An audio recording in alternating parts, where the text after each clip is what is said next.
호세아는 이스라엘이 하나님을 모르는 무지와 교만의 죄악을 계속해서 지적하고 있습니다.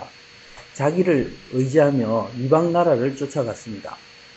그러므로 이스라엘이 죄악 가운데 멸망하게 되었습니다. 야곱은 거짓되고 세상적인 삶을 살았습니다. 그러나 하나님은 긍휼하심으로 야곱이 성숙하게 되었습니다. 호세아 선지자는 야곱과 같이 이스라엘이 회개하고 하나님께 돌아올 것을 말씀하는 것입니다. 11장 12절에 에브라임 곧 이스라엘이 거짓으로 위장하고 진정 하나님을 따르지 않았다 말씀합니다. 그리고 유다도 신실하신 하나님을 알지 못하고 마음에 정함이 없다 말씀합니다. 마소라 4분을 따른 개역 성경의 번역인 것이죠. 70인역을 따른 킹제임스 번역에서는 유다에 관해서 하나님이 함께 하신다고 번역되어 있습니다. 이러한 해석은 호세아 8장 14절과 또 호세아 전체 내용을 볼 때 타당하지 않습니다. 여러 다른 학자들도 이런 해석에 동의하고 있습니다. 1절에서 에브라임이 바람을 먹고 동풍을 따라간다 말씀합니다. 바람을 먹는다는 것은 세상의 헛된 것을 추구한다는 것입니다. 그래서 동풍, 이방의 문화와 우상을 쫓아갑니다. 또 종일 거짓과 포악의 악한 죄를 더하였다 말씀합니다. 2절에서 선지자는 하나님이 유다를 대하신 것과 야곱에게 행한 것을 대비합니다. 야곱이 행한 대로 하나님은 벌하시며 행위대로 보응하셨다 말씀합니다. 이와 같이 하나님은 이스라엘과 또한 남왕국 유다에게 행하실 것을 말씀하고 있습니다. 3절은 야곱에게 있었던 두 가지 사건을 말씀하고 있습니다. 첫 번째는 형 에서를 속인 일을 비추어서 형의 발꿈치를 잡았다 말씀합니다. 이 말씀은 야곱의 장자권을 탐한 욕심과 거짓의 모습을 드러낸 것입니다. 두 번째는 야곱이 야복강을 건너기 전에 천사로 나타난 하나님과 겨루고 환도뼈가 부러진 사건입니다. 하나님과 힘으로 겨루었다는 것은 야곱이 축복을 사모함으로 하나님께 매달린 것입니다. 그리고 야곱은 자신의 무능함에 대해 철저하게 깨닫게 되는 것이죠. 야곱이 천사와 겨루어서 이겼으며 또 울며 하나님께 매달렸다 이렇게 말씀합니다. 말씀은 하나님의 긍휼하심으로 사람의 수준에 맞추어져 쓰여졌습니다. 야곱은 자신의 환도뼈가 부러지면서 자신이 어떤 일도 할 수 없는 무익한 사람인 것을 알게 된 것이죠. 천사와 겨루어서 이겼다는 것은 야곱이 자신을 누구인지 알게 되었다는 의미입니다. 이것이 하나님이 야곱을 보실 때 야곱이 승리인 것입니다. 하나님은 베델에서 야곱에게 말씀을 주셨습니다. 야곱에게 하신 말씀은 곧 이스라엘을 향하여 말씀하신 내용입니다. 이 말씀은 또한 우리 모두에게 하신 말씀이기도 합니다. 하나님은 만군의 하나님이십니다. 여호와의 이름은 바로 스스로 있는 자 하나님의 이름입니다. 그 이름에는 구원을 이루시는 자의 의미가 있습니다. 바로 하나님을 기념해서 아브라함과 이삭과 야곱에게 곧 이스라엘 백성에게 주신 영원히 기억할 하나님의 이름입니다. 하나님의 이름을 아는 자는 구원하시는 하나님께로 돌아오는 자입니다. 하나님을 항상 소망하는 자입니다.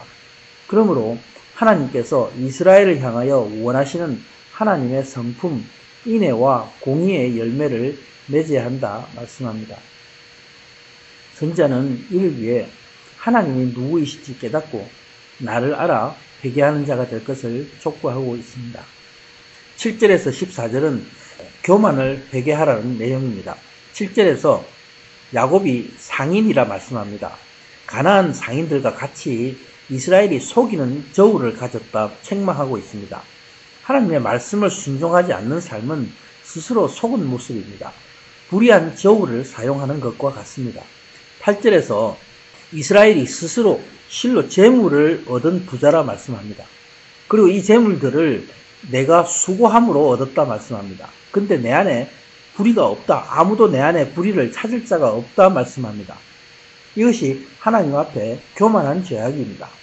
부자는 누구입니까? 바로 하나님 앞에 교만한 자입니다. 부자의 재물은 세상의 것으로 가득 찬 교만한 자의 마음을 말씀하고 있습니다. 하나님은 우리에게 부자의 마음을 내버리고 거지의 마음, 바로 심령이 가난한 자가 되라 말씀하고 있습니다. 이것은 이스라엘이 눈이 멀어서 하나님을 모르고 교만의 죄악을 저지른 것과 같은 것입니다.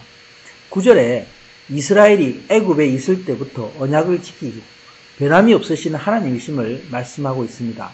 여기서 명절은 이스라엘이 광야에서 하나님이 보호하시고 인도하셨다는 것을 기억하기 위한 장막절입니다.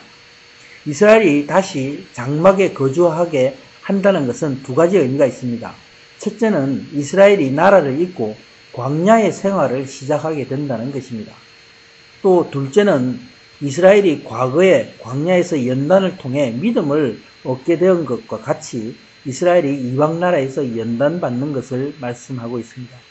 하나님은 우리를 구원으로 인도하시며 믿음으로 우리를 살리시기 위해서 광야로 몰아내십니다. 이것은 내가 하나님을 알고 또 나를 알게 되는 축복의 과정입니다.